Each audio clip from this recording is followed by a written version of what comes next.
Syukru semangat rahman ba Allah kena melimpah dalam dunia bedah warih lun rada daerah tanya tak apa adat budaya endatu musuh lupa rada daerah tak kalan rupa bedah getanya jino ayah adat apa budaya bangsa Aceh lesagon nanggro metua hingan ayah Bandung sedara adat mekawin tacen silupa puwa marua pusaka bangsa. Salah satu prosesi adat yang ada di Aceh adalah pesiju. Pesiju itu hampir di semua kegiatan dilaksanakan, misalnya seperti pada acara perkawinan, kemudian juga pada sengketa, pada perselisihan di kampung-kampung pada masa dulu itu banyak diselesaikan dengan cara pesiju. Nah, di dalam pesiju itu yang sangat utama adalah sarananya atau peralatan yang digunakan. Antara lain adalah ketan kuning, kemudian daun sesiju, daun nalung sambo, daun manek mano, kemudian beras putih dan beras kuning yang dicampur beras kuning. Nah, artinya dari namanya pesiju itu adalah pendingin. Nah, dalam suasana apapun diharapkan, suasana dingin itu adalah yang utama. Pada prosesi pernikahan, diharapkan kedua mempelai mengarungi hidup itu dalam keadaan damai, langgeng, sampai akhir hayat. Pade seni jo ilmon lake barabun bemu bahagia berpanjang umur senang tuntun doa barabun bayah ngonma. Sifat dari ketan kuning adalah kental dan lengket, kenyal. Itu artinya menyatukan antara satu pihak dengan pihak lain, menyatukan antara linto baru dengan darah baru, kemudian antara dua keluarga, keluarga darah baru, keluarga linto baru, di mana suasana ini diharapkan seterusnya sampai akhir hayat. Kemudian ada nalung sambo. Nalung sambo, sifat nalung sambo adalah rumput yang akarnya sangat kokoh ke dalam tanah. Artinya prinsip-prinsip yang dianut oleh kedua mempelai itu adalah kokoh, tetap pendirian, tidak terombang-ambing dengan situasi yang ada di sekitarnya. Kemudian daun sesiju. Daun sesiju juga punya arti mendinginkan. Dan bahkan dia daun sesiju itu menjadi obat. Diharapkan semua untuk masa depannya itu bisa lebih nyaman, tentram dan dingin. Nah, ini yang filosofi daripada pesiju. Kemudian juga beras padi itu melambangkan kesuburan sehingga hidup mereka akan lebih tentram. Dengan hukum tak pelara nyokakong adat dalam kampung. Bismillah, alhamdulillah, ya Allah, Mano pucuk ini merupakan kebiasaan turun-temurun. Kebiasaan inilah yang kemudian menjadi adat istiadat bagi orang Aceh. Tanpa mandi pucuk dianggap tidak lengkap.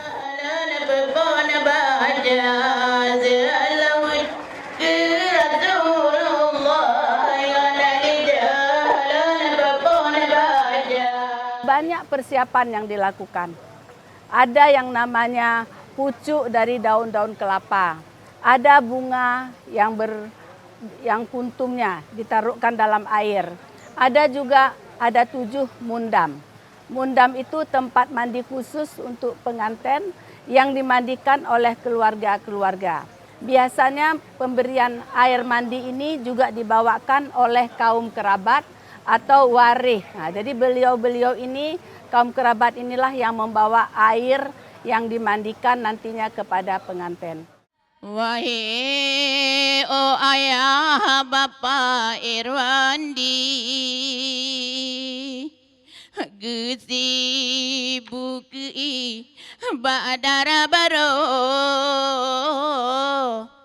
Gusti bunga nai opak ngan bate,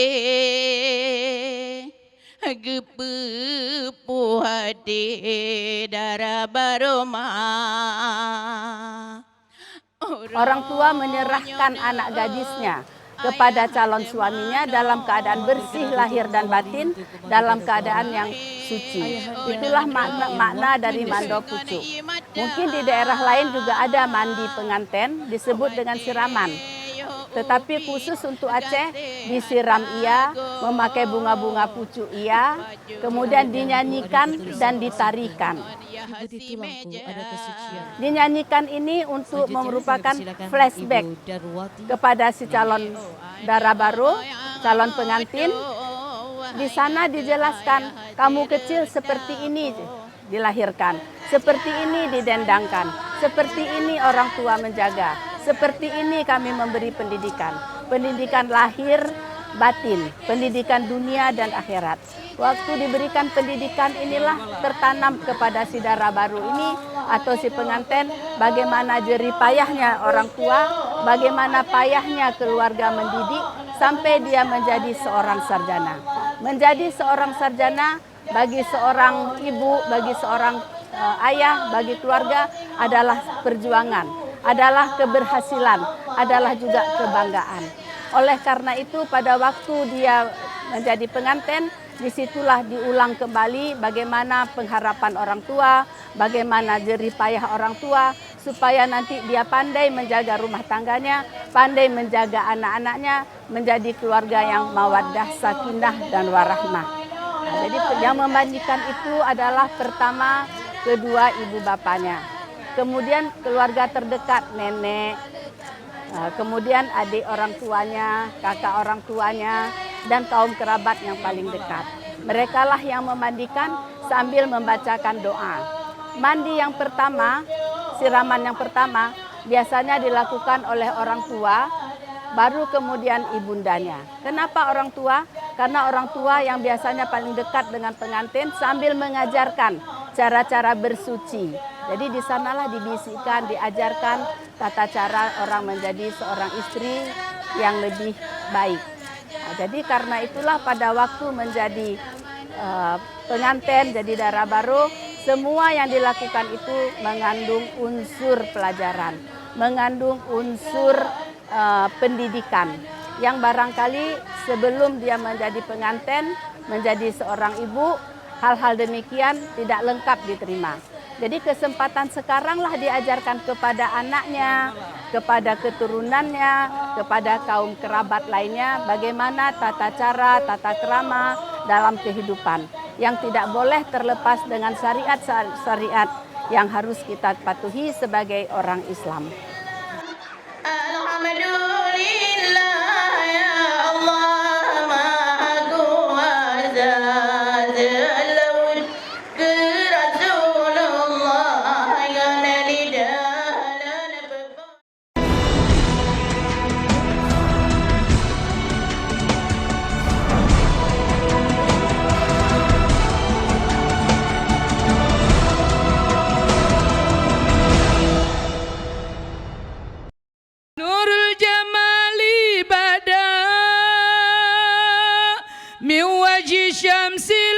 الهدى نور الجمال بدا من وجه شمس الهدى من فضله عمنا يا عاشق. Salah satu prosesi dalam adat perkawinan khusus untuk dara baru, yaitu pengantin perempuan, yaitu adat buh gaca. Adat buh gaca ini yaitu memberikan daun pacar yang sudah digiling kepada jari-jari tangan, jari kaki pengantin perempuan. Nah, ini selalu digunakan, selalu dipakai sebagai simbol untuk menghias diri. Pada putri-putri Aceh, di saat menjelang pernikahan, mereka menggunakan inai. وطاب وفد الهنا طه الذي باللقاء قد فاز لما ارتقى. Inai ini terdiri dari tumbuh-tumbuhan yang mengeluarkan warna, yang memberi kesan berwarna pada jari-jari kuku pengantin maupun jari kakinya. Kemudian juga dihias lagi dengan macam-macam ukiran motif Aceh. Nah, pada telapak tangan, pada telapak kaki, itu dihias dengan motif-motif Aceh seperti bungong jempa, bungong tanjung, bungong melu, bungong imawo. Itu semua bunga-bunga yang ada di Aceh disimbolkan di dalam lukisan-lukisan atau ukiran buh gaca.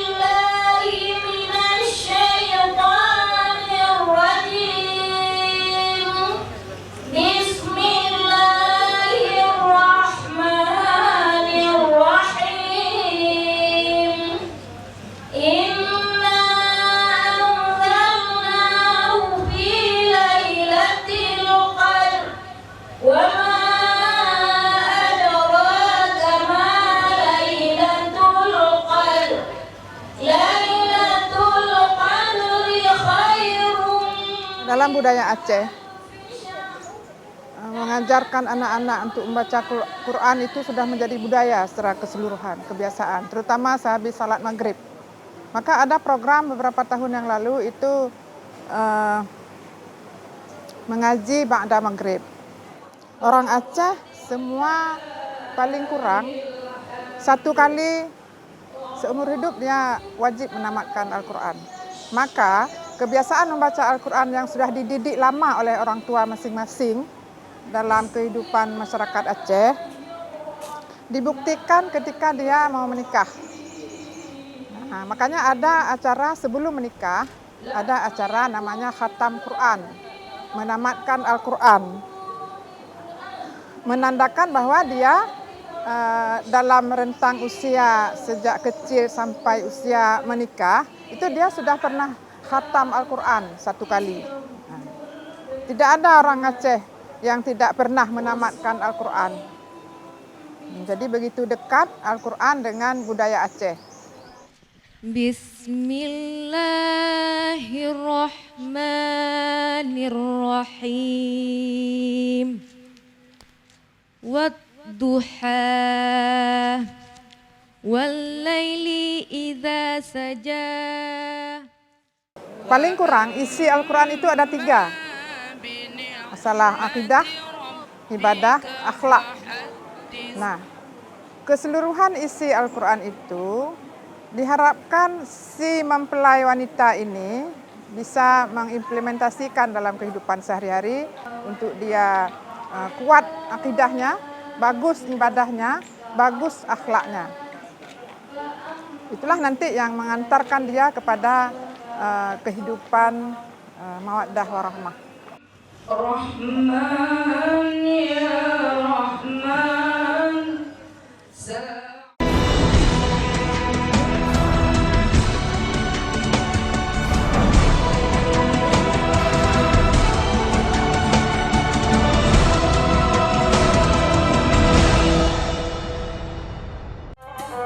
Di dalam adat perkawinan ini prosesinya berbagai macam, terutama sekali mulai daripada mencari yaitu pasangan, namanya kalau dalam bahasa Aceh caharot, jadi merintis, dan juga sampai kepada proses perjanjian. Jadi dalam adat Aceh itu ada selangki. Selangki ini adalah perantara. Perantara ini adalah untuk menghubungkan. Jadi dari satu pihak lintu baru atau mempelai laki-laki yang kepada mempelai perempuan, itu lintu baru dan dara baru. Inna fi dzalika laayatil liqaumin yatafakkarun. Yang penting dalam prosesi adat Aceh adalah ada dua hal. Yang pertama hukum, kedua adat. Dalam istilah bahasa Aceh, hana hukum batu, hana adat tabu. Pengertiannya, kalau tidak ada melaksanakan hukum, itu batal semuanya. Adat tidak ada, karena tidak ada pernikahan. Jadi di dalam adat Aceh, semua prosesi-prosesi ini harus dilakukan. Pertama sekali yaitu tentang pernikahan. Zakiul Fuadi bin Muzakir.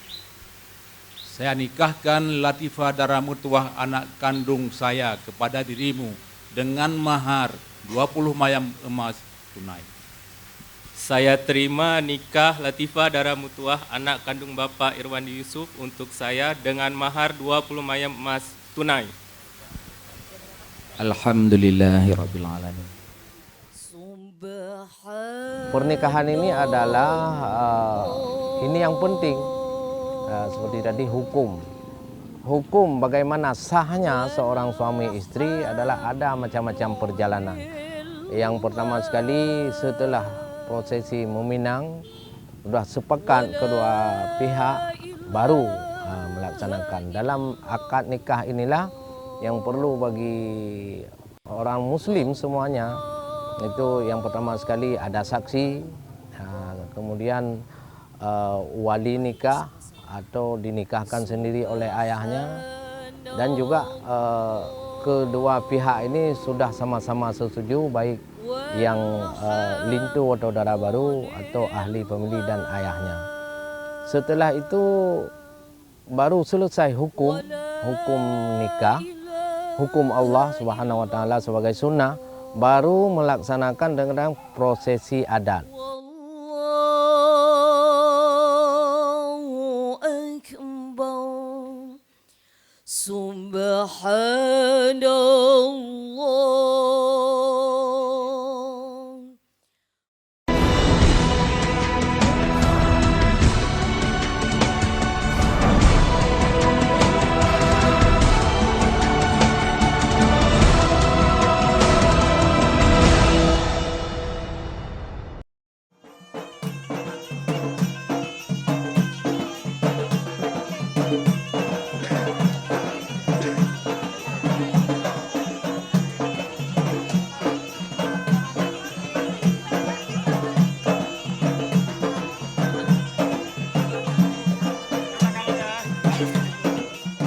Dara baru sudah menerima, sudah membuat sebuah acara walimah, menunggu pada hari H.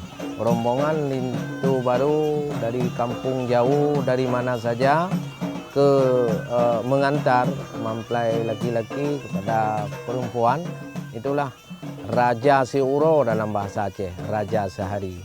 Di situ juga banyak prosesi adat. Misalnya ada tentang tukar ranuk batik, payung, ditukar payung. Kemudian ada prosesi yang lebih menarik adalah semapa. berbalas pantun, salam semapa. Jadi dari pihak Lintu Baru salam dengan bahasa-bahasa berpantun, kemudian menjawab oleh pihak Dara Baru atau pihak Permaisuri, misalnya karena ini Raja Sehari.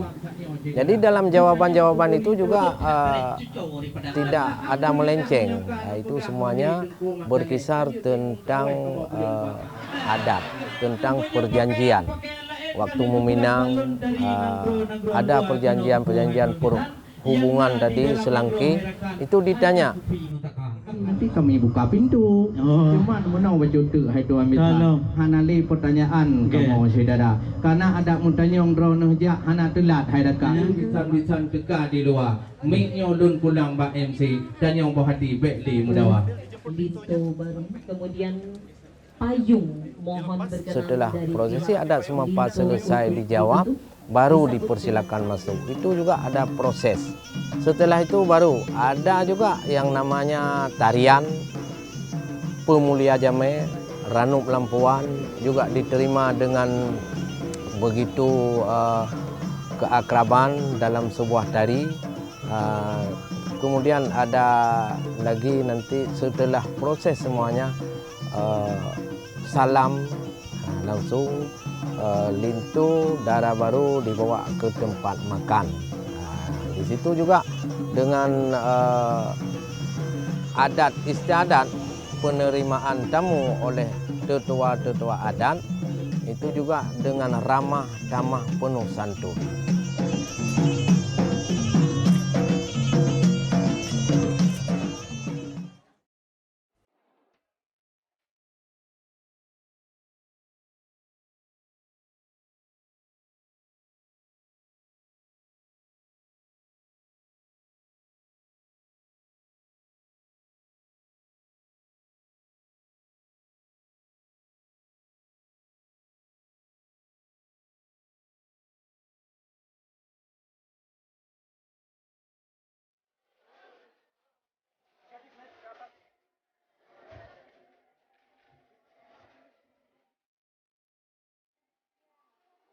Pada akhirnya orang tua dari pihak Lintu Baru atau dari pihak yang mengantar Raja Sehari tadi itu menyerahkan.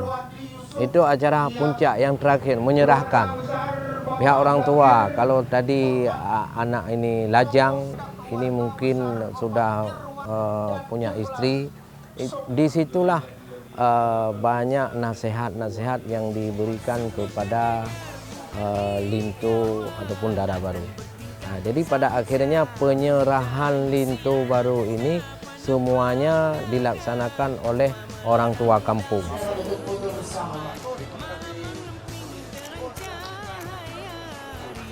Jadi sesudah selesai itu semuanya, baru sah mereka sudah menjadi suami istri yang sah.